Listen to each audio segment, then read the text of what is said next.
The shutdown might not seem so obvious when you're coming here to the airport. These TSA agents are working without pay. This is still just about as close as we're able to get to the derailment. It doesn't take long of a walk around the Pine Hills neighborhood to see trash all over the place. On average per year, through just a little box like this, they collect about $1,000. A memorial set up for the young life is all that remains. They also say this is the location of that disturbing video. But it was a different situation yesterday when the banks were frozen over, but the middle was melted. It's too cold to blacktop over these holes from the water main breaks.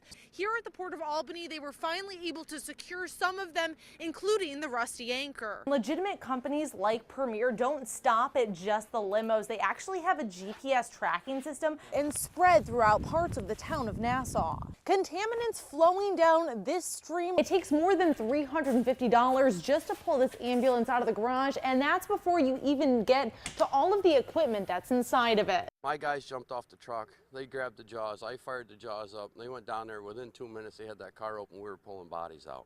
They were still alive. And we kept going. Captain Aaron Bywater with the Central Bridge Fire Department tells me about the moments he arrived on scene of the tragic and deadly limo crash in Schoharie. The things we saw was like a nightmare. I don't want anybody to see this. I just wish we get some support. He says it's the days after a tragedy like this that is most difficult on first responders. Trained and trained and trained, and this is not what we're trained to deal with, is the aftermath. Former Sheriff Tony Desmond says he hopes the community will come together to support those who had to respond to what's being described as a horrific scene. It's an unnatural event, and it's tough to go through it and then not keep reliving it. Meanwhile, at the scene, Sheriff Ronald Stevens says this is a tragedy unlike any he's seen before. It's probably the most horrific scene that I've had to witness. Assemblyman Chris Tague thanking first responders for their unwavering work. What they had to deal with here the other night is just unfathomable. It's one of the toughest things I've ever seen in my entire life. And Bywater says the community can still count on all first responders to do the job at hand. We're here for everybody, and if the tones drop, we're still responding. Keith Raniere denied bail in court today, but Allison Mack leaving the court to return to California under house arrest.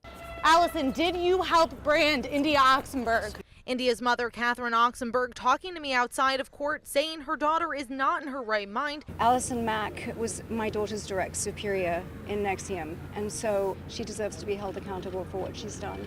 Saying she's relieved Raniere is remaining behind bars. Tony Natale, Raniere's ex-girlfriend, says people were living in fear that he could be released. There's a lot of wealth and there's a lot of power. The money that was offered up for bail was $10 million from an unnamed third party put into a trust at the time of Raniere's arrest. Frank Parlato, a former NXIVM publicist, says he knows exactly whose money it is. Keith Raniere's been operating a very dangerous criminal enterprise with his partner, Claire Brofman. Brofman is an heiress to Seagram's, and Parlato suspects the next to face charges. She is a co-conspirator. But Raniere's lawyers say they are unaware of Brofman's involvement, if any. I haven't. Does the lawyer represent Claire Brofman? No, the lawyer represents, there's a trustee who does not represent Claire, who's a trustee of the trust. So Claire's not involved in this at all, in this money? I'm not going to discuss Claire's involvement. Raniere's lawyers obviously not wanting to give me a straight answer there. They do say, however, that he will be applying for bail again. Allison Mack also apparently still in plea negotiations. The pair will appear again in court on July 25th. I'm reporting in Brooklyn. Ayla Ferrone, News 10, ABC. It's amazing. You don't realize how much work and effort goes into a sign until you actually come here and do it. It's a two-man show here in the town of Colony Sign Shop. As foreman Robert Sammons tells me, it's more complicated than you may think. For an average sign, it's 10 to 15 minutes. Some of the more intricate ones, they're probably almost an hour. First, they print the lettering from a computer program, then start to layer the sign materials on an aluminum blank. We'll put this white onto this blank. That'll give us our reflectivity. But there are several state and federal guidelines to be followed when creating the signs and when putting them up on the roads. Just a whole bunch of rules that you really have to think about before you just go out and slap a sign up. It's just not as easy as, yeah, I think this is a good spot. You can't do that. That's because if there is an accident involving the signs, it comes back on these guys. Was that sign in the right place? Was it visible? Even though Colony doesn't make or put up the controversial I Love New York signs, Sammons has an idea of how much work would go into replacing or taking down hundreds of them. I'm not exactly sure that, as far as how much cost they have involved, but I would think that would be a big job to do. I asked if he thinks he could replace the signs by the deadline if he was hypothetically tasked with the project. No. There was no way we could do that. Marilyn Douglas attended a meeting about the future of the Immaculate Conception Church at the beginning of the month.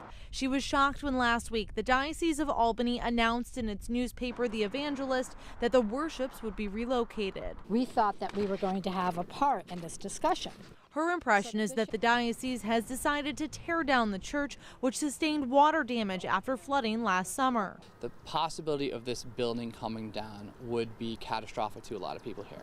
Mayor Rob Allen says when the flooding happened, volunteers were not allowed to clean the water-damaged areas. They were told no. The windows were shut, the fans were taken out, and now we're in the situation we have here. Douglas says her family grew up in this church and even helped build it. She says there are several options to save the building, but she isn't getting much direction from the diocese. She's seen repair estimates ranging from $633,000 to more than $1 million. We're not asking them for the money. We're just saying give us a time to see if we can raise the money. And she's not the only one who wants the chance to save the church. Kendall Baker isn't part of the parish, but says the building means a lot to people here. It's an important draw and a center of faith and a center of community. He even started a petition that has garnered more than 200 signatures. This shows that there is support to save the building. After dealing with water contamination as well as the flooding, Hoosick Falls has become more resilient than ever. This community is strong, and unfortunately we've been trained in how to handle hardships. Saying this hardship can be avoided. If we tear down this church, this is a man-made disaster.